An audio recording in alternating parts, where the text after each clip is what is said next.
వైద్య ఉత్పత్తుల రంగంలో భారత్ చాలా కీలకమని వ్యాఖ్యానించడం జరిగింది. ఎవరు అంటే డాక్టర్ రాబర్ట్ కాలిఫ్. ఈ డాక్టర్ రాబర్ట్ కాలిఫ్ అయిన ఇతను యుఎస్ఎఫ్డిఏ యొక్క కమిషనర్. యుఎస్ఎఫ్డిఏ అంటే United states food and drugs administration. United states foods and drug administration. వైద్య ఉత్పత్తుల రంగంలో భారతదేశానికి ఎంతో ముఖ్యమైన బాధ్యత ఉన్నట్లు అమెరికా ఔషధ నియంత్రణ సంస్థ యుఎస్ఎఫ్డిఏ కమిషనర్ డాక్టర్ రాబర్ట్ కాలిఫ్ అన్నారు. అదే సమయంలో భారతదేశం రూపంలో ఒక గొప్ప అవకాశం కూడా మన కళ్ళ ముందు ఉన్నట్లు ఆయన అభిప్రాయపడ్డారు. రీసెంట్గా ఏప్రిల్ 25న బోస్టన్లో Indo US biopharma and health care annual summit జరిగింది. ఎప్పుడంటే ఏప్రిల్ 25న. సో ఇండో యుఎస్ సంబంధించిన biopharma and health care annual summit అనేది జరిగింది ఏప్రిల్ 25న. సో ఈ సమిట్కి ఇతను ముఖ్య అతిథిగా వచ్చారు. ఎవరు అంటే సో యుఎస్ఎఫ్డిఏ యొక్క కమిషనర్ డాక్టర్ రాబర్ట్ కాలిఫ్. సో ఈ సమిట్లో ఆయన ఈ అభిప్రాయాలను వ్యక్తం చేశారు. సో భారత్ అనేది వైద్య ఉత్పత్తుల్లో ఏదైతే మెడిసిన్ రంగంలో ప్రొడక్షన్లో సో చాలా కీలకం ఇప్పుడు అని వ్యాఖ్యానించడం జరిగింది. సో గత ఏడాది 2023 సెప్టెంబర్లో మన భారతదేశాన్ని పర్యటించడం జరిగింది. ఎందుకంటే అది సో మెడికల్ ఏదైతే మెడిసిన్ సంబంధించిన ప్రొడక్షన్ సంబంధించిన రంగంలో సో కొత్త ఆవిష్కరణల గురించి వాటి యొక్క కొత్త ఉత్పత్తుల లభ్యత గురించి సో దృష్టిలో ఉంచుకొని అతను ఇండియాను సో విజిట్ చేయడం జరిగింది. సో ఆ విధంగా సో మన ఇండియా యొక్క దేశ రాజధాని ఢిల్లీ, బట్ ఔషధ రాజధాని హైదరాబాద్ అని కూడా వ్యాఖ్యానించడం జరిగింది. ఔషధ రాజధాని హైదరాబాద్ అని కూడా వ్యాఖ్యానించడం జరిగింది. ఎవరు అంటే యుఎస్ఎఫ్డిఏ యొక్క కమిషనర్. ఎవరు అంటే డాక్టర్ రాబర్ట్ కాలిఫ్. దక్షిణాదిలో నీటి సంక్షోభం. సో దక్షిణ భారతదేశం తీవ్ర నీటి సంక్షోభంలో చిక్కుకుంది. ఆ ప్రాంతంలోని రిజర్వాయర్ల సామర్థ్యంలో 17% మేర మాత్రమే నీరు ఉందని కేంద్ర జల సంఘం సిడబ్ల్యూసి సెంట్రల్ వాటర్ కమిషన్ తాజా బులెటిన్ను రిలీజ్ చేయడం జరిగింది. సో మన భారతదేశంలో ఏవైతే దక్షిణ ప్రాంతం ఉంటుందో సో అక్కడ ఏదైతే రిజర్వాయర్లు ఉన్నాయో ఆ రిజర్వాయర్లో సో ఓన్లీ 17% వాటర్ మాత్రమే 17% ఆఫ్ వాటర్ మాత్రమే ఉన్నాయని సో కేంద్ర జల సంఘం సిడబ్ల్యూసి అంటే సెంట్రల్ వాటర్ కమిషన్ గారు సో తాజా బులెటిన్ను సో రిలీజ్ చేయడం జరిగింది. అందులో ఈ ఇన్ఫర్మేషన్ ఇవ్వడం జరిగింది. సో ఈ సిడబ్ల్యూసి యొక్క చైర్మన్ ఎవరు అంటే కుష్విందర్ ఓహ్రా. ఈయన సెంట్రల్ వాటర్ కమిషన్ యొక్క చైర్మన్. సో కేంద్ర జల సంఘం యొక్క చైర్మన్. 2025 నుంచి సో సంవత్సరానికి 2 సార్లు బోర్డు పరీక్షలు నిర్వహిస్తామని సిబిఎస్ఈ సో వెల్లడించింది. సో సిబిఎస్ఈ అంటే central board of secondary education. So దీని యొక్క ఎస్టాబ్లిష్ వచ్చేసి 1992. దీని యొక్క హెడ్ క్వార్టర్స్ వచ్చేసి న్యూఢిల్లీలో ఉంది. అండ్ దీని యొక్క చైర్మన్ వచ్చేసి రాహుల్ సింగ్ అండ్ సెక్రటరీ వచ్చేసి Himanshu Gupta. So head quarters New Delhi, chairman Rahul Singh and secretary Himanshu Gupta. So 2025-26 academic సంవత్సరం నుంచి ఏడాదికి 2 సార్లు బోర్డు పరీక్షలు నిర్వహిస్తామని సో అధికార వర్గాలు వెల్లడించడం జరిగింది. Singer Lata Mangeshkar award. ఈ సింగర్ లతా మంగేష్కర్ యొక్క తండ్రి పేరు వచ్చేసి దీనానాథ్ మంగేష్కర్. ఈ దీనానాథ్ మంగేష్కర్ యొక్క సో 82వ జయంతి సందర్భంగా ఇతని యొక్క 82వ జయంతి ఎప్పుడు అంటే ఏప్రిల్ 24, 2024న సో లతా మంగేష్కర్ యొక్క తండ్రి అయిన దీనానాథ్ మంగేష్కర్ యొక్క 82వ జయంతి సందర్భంగా సో ఏర్పాటు చేసిన కార్యక్రమంలో అమితాబ్ బచ్చన్కి లతా దీనానాథ్ మంగేష్కర్ అవార్డు ఇవ్వడం జరిగింది.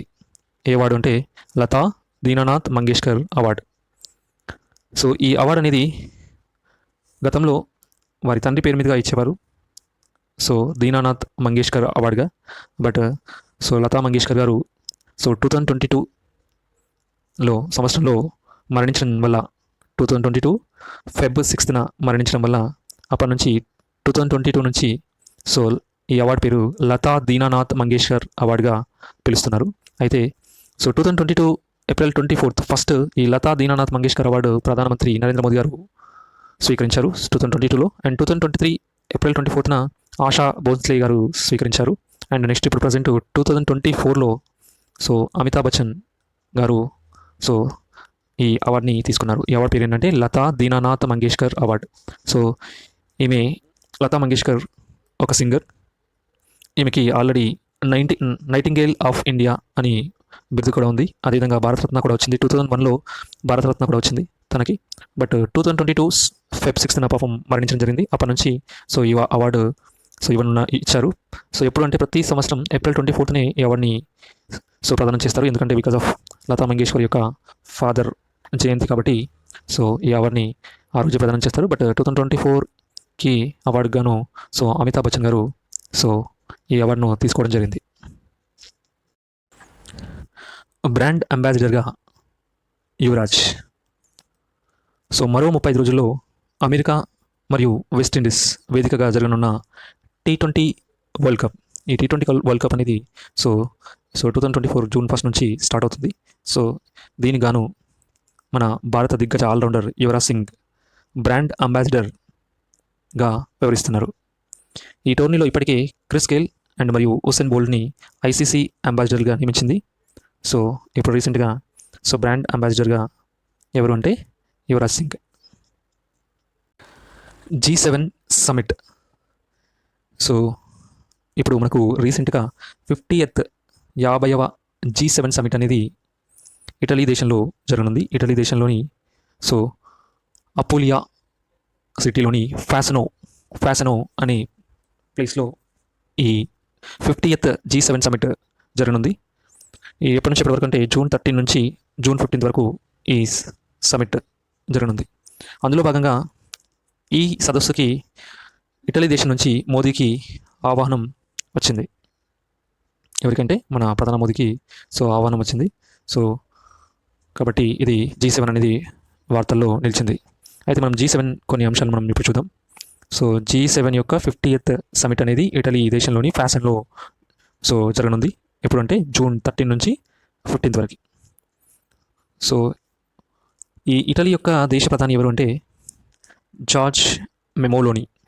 ఈ జార్జ్ మెమోలోని సో మన ప్రధాని గారిని ఆహ్వానించడం జరిగింది. యాక్చువల్లీ ఈ G7 సమిట్ యొక్క దేశాలు వచ్చేసి Canada, France, Germany, Italy, Japan, UK and US. So అదేవిధంగా యాక్చువల్లీ ఇది ముందుగా స్టార్టింగ్లో G6 కంట్రీస్ ఉండేటివి 1972 1975 ఆ ప్రాంతంలో.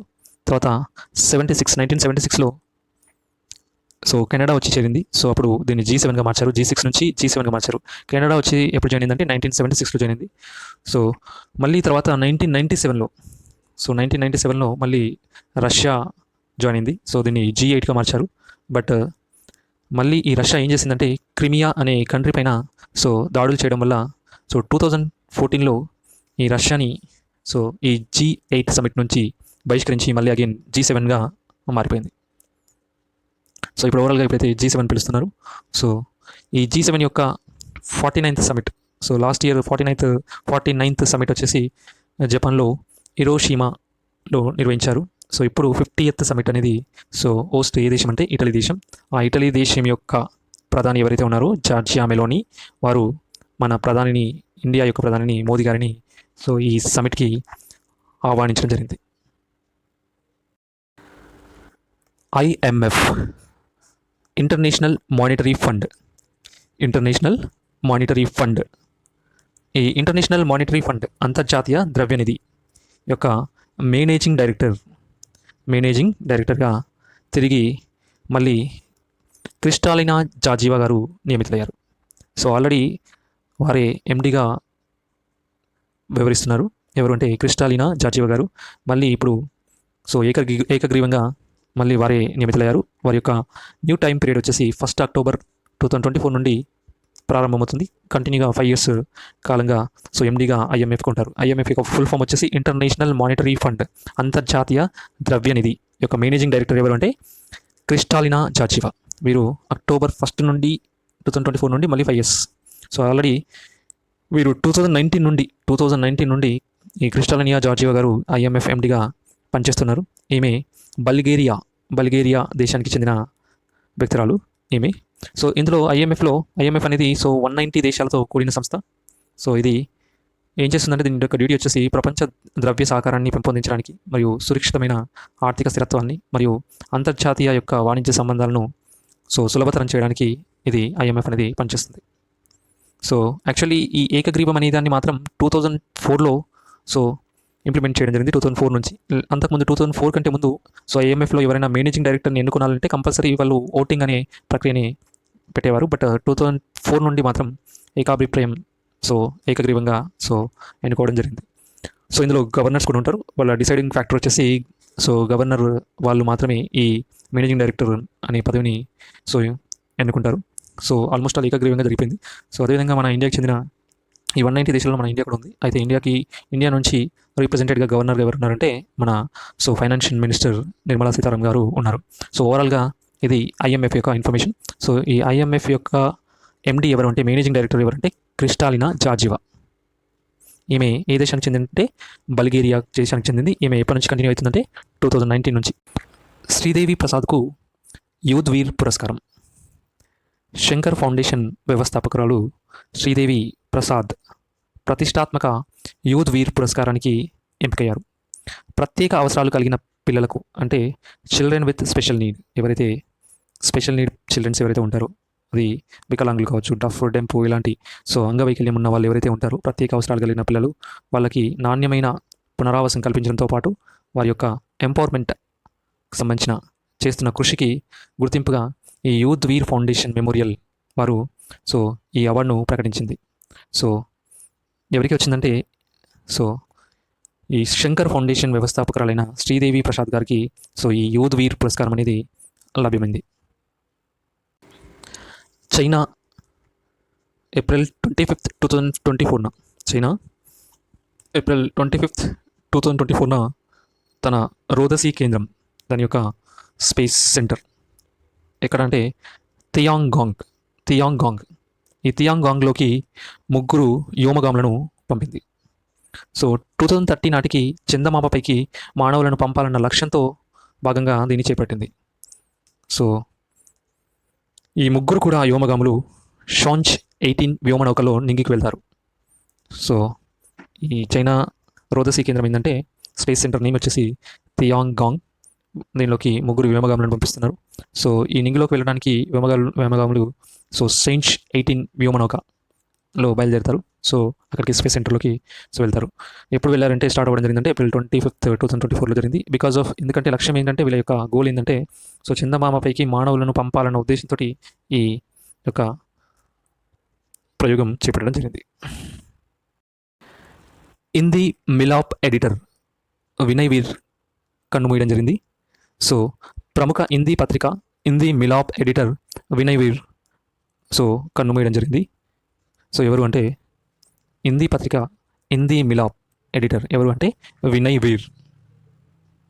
రామకృష్ణ మఠం నూతన అధ్యక్షుడిగా స్వామి గౌతమానందజీ మహారాజ్ ఎవరు అంటే గౌతమానందజీ మహారాజ్ గారు ఎన్నికయ్యారు.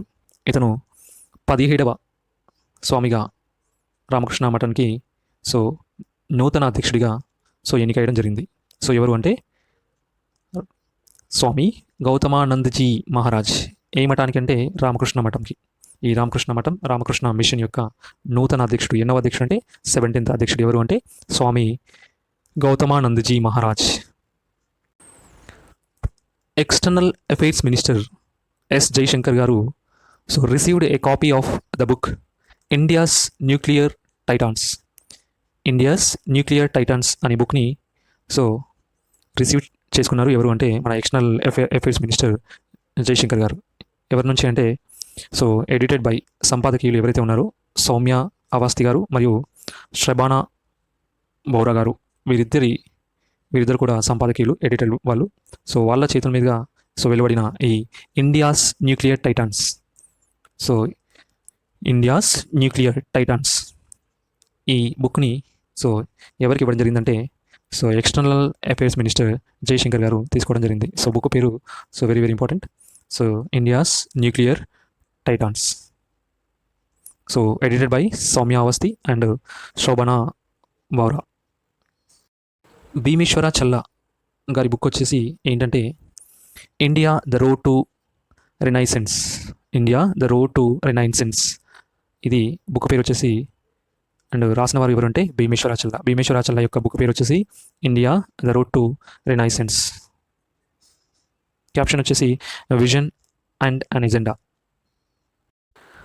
రిజర్వ్ బ్యాంక్ ఆఫ్ ఇండియా మాజీ గవర్నర్ దువ్వూరి సుబ్బారావు గారు రాసిన బుక్ ఏంటంటే అది just a mercenary notes from my life and career పేరుతో ఆంగ్లంలో ఒక పుస్తకాన్ని రాశారు. ఇందులో తన వ్యక్తిగత మరియు వృత్తిపరమైన అనుభవాలను పేర్కొన్నారు. దీనిని సంగారెడ్డి జిల్లా పటాన్చేరు మండలంలో రుద్రారంలోని గీతం డీమ్డ్ విశ్వవిద్యాలయంలోని కౌటిల్య స్కూల్ ఆఫ్ పబ్లిక్ పాలసీలో ఏప్రిల్ 24, 2024 ఈ పుస్తక ఆవిష్కరణ కార్యక్రమం జరిగింది. టెన్నిస్ స్టార్ నోవాక్ జకోవిచ్ వీరు లారియస్ sports person of the year అవార్డును అందుకున్నారు. అవార్డు పేరు వచ్చేసి లారియస్ sports person of the year అవార్డుని అందుకున్నారు. ఎవరు అంటే టెన్నిస్ యొక్క ఆటగారు ఎవరు అంటే నోవాక్ జకోవిచ్ గారు ఈ అవార్డుని అందుకున్నారు. పాకిస్తాన్ యువతికి భారతీయుడి గుండె. అనారోగ్యంతో ప్రాణాపాయ స్థితిలో ఉన్న పాకిస్తాన్ యువతిని భారతీయుడి గుండె కాపాడింది. ఆమె పేరు ఏంటంటే, ఈ పాక్ చెందిన అమ్మాయి పేరు వచ్చేసి ఆయిషా రషాన్. ఈమె 19 years. ఆమె తల్లి వచ్చేసి ఆయిషా. ఈ ఆయిషా రషాన్కి ఒక భారతీయుడి గుండెను అమర్చడం జరిగింది. బ్రెయిన్ డెడ్ అయిన ఒక భారతీయుడి గుండెను ఈమెకి అమర్చడం జరిగింది. ఎక్కడంటే చెన్నైలో ఈ శస్త్రచికిత్స అనేది జరపడం జరిగింది. ఈమె పేరు వచ్చేసి ఆయిషా రషాన్. అలీగఢ్ ముస్లిం విశ్వవిద్యాలయానికి తొలి మహిళా వీసీ నియమించడం జరిగింది. ఆమె ఎవరు అంటే నహిమా ఖాతున్ని అలీగఢ్ ముస్లిం విశ్వవిద్యాలయానికి తొలి మహిళా వీసీగా నియమించడం జరిగింది. తేలికపాటి తూటా రక్షణ కవచం సిద్ధమైంది. డిఆర్డిఓలు ప్రిపేర్ చేసిన ఒక బుల్లెట్ ప్రూఫ్ లాంటి ఒక కవచం, ఒక ప్రొటెక్టర్ మెంబ్రెయిన్ లాగా పనిచేస్తుంది ఇది. ఎవరు అభివృద్ధి చేశారంటే డిఆర్డిఓలు. ఇది అత్యధిక స్థాయి లెవెల్ అయిన లెవెల్ 6 ముప్పు నుంచి కూడా రక్షణ కల్పిస్తుంది. అదేవిధంగా దీని తయారీకి వినూత్న డిజైన్ మరియు మెటీరియల్ అండ్ ప్రాసెస్ ఉపయోగించినట్లు తెలిపింది. అండ్ కాన్పూర్లో డిఆర్డిఓకు చెందిన defence materials and stores research and development establishment దీన్ని అభివృద్ధి చేసింది. అయితే దీన్ని ఇటీవల చండీగఢ్లోని ల్యాబ్లో విజయవంతంగా పరీక్షించడం జరిగింది. అదేవిధంగా దీని ముందు భాగం వచ్చేసి 6 స్నైపర్ తూటాలను కూడా అడ్డుకోగలదని చెప్పడం జరిగింది. దీన్ని మోనోలిథిక్ సిరామిక్ ప్లేట్ మరియు పాలిమర్తో తయారు చేసినట్లు వివరించడం జరిగింది. ఆపరేషన్ల సమయంలో ధరించడానికి ఇది చాలా సౌకర్యవంతంగా తేలికగా ఉంటుందని డిఆర్డిఓ వెల్లడించడం జరిగింది. అమెరికాలో ఉంటున్న భారతీయుల్లో దాదాపుగా 66,000 మందికి అధికారికంగా అగ్రరాజ్య పౌరులుగా అయినట్లు తాజా నివేదిక ఒకటి, అది ఏంటంటే కాంగ్రెస్ నేషనల్ రిపోర్ట్ పేర్కొనడం జరిగింది. అంటే 66,000 మందికి భారతీయులకు, ఎవరైతే మనం 66,000 మంది భారతీయులకు అమెరికా పౌరసత్వం లభించడం జరిగింది. అయితే ఈ పౌరసత్వం పొందడంలో విదేశీయుల్లో ఫస్ట్ ప్లేస్ వచ్చేసి తొలి స్థానంలో మెక్సికో ఉండగా రెండవ స్థానంలో భారత్ నిలిచింది. ఇజ్రాయెల్ సైనిక నిఘా చీఫ్ రాజీనామా చేయడం జరిగింది. అతను ఎవరంటే మేజర్ జనరల్ అహరాన్ అలీవా గారు రాజీనామా చేయడం జరిగింది. ఇజ్రాయెల్ యొక్క సైనిక నిఘా చీఫ్ ఎవరు అంటే అహరాన్ అలీవా. ఈయన మేజర్ జనరల్, ఈయన అహరాన్ అలీవా, ఈయన పేరు అహరాన్ అలీవా. ఇతను రాజీనామా చేయడం జరిగింది.